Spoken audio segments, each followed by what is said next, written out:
Good day everyone. Our topic for today is all about angle and its measurements. Specifically, we're talking about radians. So in trigonometry, as it was studied in grade 9, the degree measure is often used. On the other hand, in some fields of mathematics like calculus, radian measure of angles is prepared. Radian measure allows us to treat the trigonometric functions as functions with a set of real numbers as domains rather than angles. So let's start. Radian measurement. So what is a radians? So a radian is a measure of an angle theta that when drawn as a central angle subtends an arc whose length equals the length of the radius of the circle. So kung medyo mahirap intindihin yung definition, ito yung picture ng radians. So we have a central angle theta. This is the radius. Also, tong part na to is also a radius. Now, yung haba ng arc is also the length of your radius.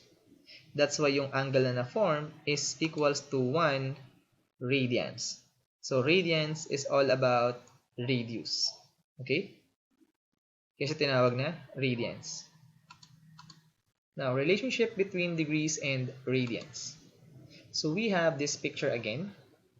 Next, ilang degrees meron sa isang buong rotation ng circle? And the answer is, we have 360 degrees. Okay? Next, ito yung degree. Paano naman yung radians? Ito yon. Ito ngayon yung question. Ilang radius ang kailangan mo para ma-cover up mo itong buong bilog? Okay, ulit ko yung tanong. Ilang radius yung kailangan mo para mapagtagpi-tagpi mo yung radius length na yon at ma-cover up mo yung isang buong bilog? Now, biglang papasok sa isip mo yung circumference ng circle na merong formula na 2 pi r. At yung r dito is yung length ng radius. So, ang tanong, para ma-cover up pala yung buong circle o yung circumference ng circle, ang kailangan mo is, okay, 2 pi times the radius or simply 6.28 radius. Ganun karaming radius, 6.28. So again, this is just an approximation kasi yung pi ay irrational number. So try natin. Meron tayong isang radius plus another radius, so dalawa na. Tatlong radius. Pang-apat na radius yung kulay blue. Pang-lima yung kulay pula. Pang-anim yung kulay blue. And kung mapapansin, meron pa siyang konting gap. At yung gap na yon is yun yung part na yung may 0.28 something something something. Yung kailangan natin is 2 pi times the length of the radius. So anong ibig sabihin? Yung isang buong circle is equivalent to 2 pi radians. Okay? So we have 360 degrees equals to 2 pi radians. Now, divide natin both side by 2. So this becomes 180 degrees is equals to pi radians. At ito yung relationship between angles and the radians. Tandaan mabuti itong part na to. Next tayo, converting degrees to radians and vice versa.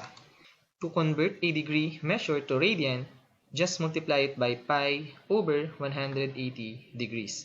So tandaan natin yung pi radians is equals to 180 degrees. So meaning, i-multiply lang natin siya sa 1. Okay? Next, to convert a radian measure to degree, just multiply it by the reciprocal of this. We have 180 degrees all over pi. So ito yung example kung saan makikita natin yung relationship between degree measure and radian measure. So, meron tayo dito 360 degrees or 2 pi. Ito yung kaninang na-discuss natin. Next, ang 30 degrees is pi over 6 radians. Ang 90 degrees is pi over 2. Ang 210 degrees is 7 pi over 6. And yung 300 degrees is 5 pi over 3 and so on and so forth. Now, yung goal natin is paano nga ba mag-convert ng degrees to radians and radians to degrees. So, convert the following degrees to radians and vice versa. Meron tayong 4 na given. So, tuloy-tuloy na natin. Let's have the solution. Number 1, 36 degrees. Sabi kanina, to convert degrees to radians, just multiply the degree to pi over 180 degrees. Now, ito yung kailangan yung tandaan. Bakit nasa ilalim yung degrees? Ito yung goal. Ma-cancel out yung unit na degree at ang matira ay yung pi. Nakuha? So, pag minultiply natin yan, this becomes 36 pi over 180 na lang. Wala na yung degrees kasi na-cancel out na yung unit. So, ang matitira is 36 pi over 180. Next, i-simplify natin. So, ano yung kanilang greatest common factor? So, pwede natin siyang pababain. Divide natin yung numerator by 36, yung denominator by 36 din, or lowest term natin. So, this simplifies to pi over 5, or simply, 30 degrees is equals to pi over 5 radians. Lalagay natin yung unit. And, we're done. Now, let's continue to the second example. We have 1,200 degrees. Now, i-convert natin into radians. Multiply by pi over 180 degrees. Pag minultiply natin, this becomes 1,200 pi over 180. Next, divide natin parehas sa kanilang greatest common factor which is 60. So, 1,200 divided by 60 and 180 degrees divided by 60. So, lowest term natin. This becomes 20 pi over 3.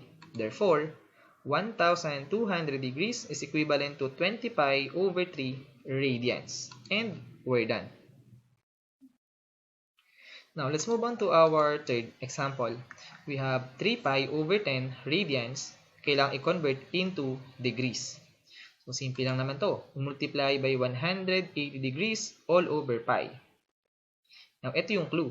Kung meron pi, multiply nyo lang siya, yung pi ay nasa ilalim. Bakit nasa ilalim? Para ma-cancel out.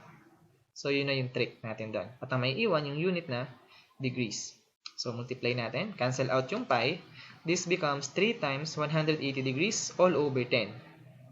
Now, 3 times 180 degrees will give us 540 degrees. Divided by 10, we have 54 degrees. Therefore, 20 pi over 3 radians is equivalent to 54 degrees. And we're done. Next and final example, we have 19 pi over 80 radians. Convert natin sa degrees by multiplying by 180 degrees over pi. Cancel out yung pi. This becomes 19 times 180 degrees all over 80. 19 times 180 degrees is equals to 3,420 degrees all over 80 degrees. Simplify natin, divide natin by 20 sa numerator and 20 sa denominator. This becomes 171 degrees all over 4. Or simply, 42.75 degrees. But, mas prepare natin yung fraction. Okay? So, meaning, we have 20 pi over 3 radians is equivalent to 174 degrees all over 4. And we're done. And that's all for today. As always, that's it.